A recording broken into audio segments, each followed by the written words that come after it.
Ben bekledim.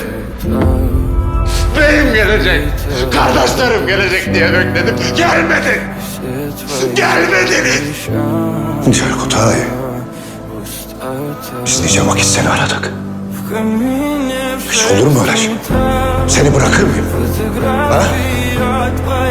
Her yeri aradık. Beni arayan Osman neyse. Ben toprağın altında olsam beni yedirip vurdu.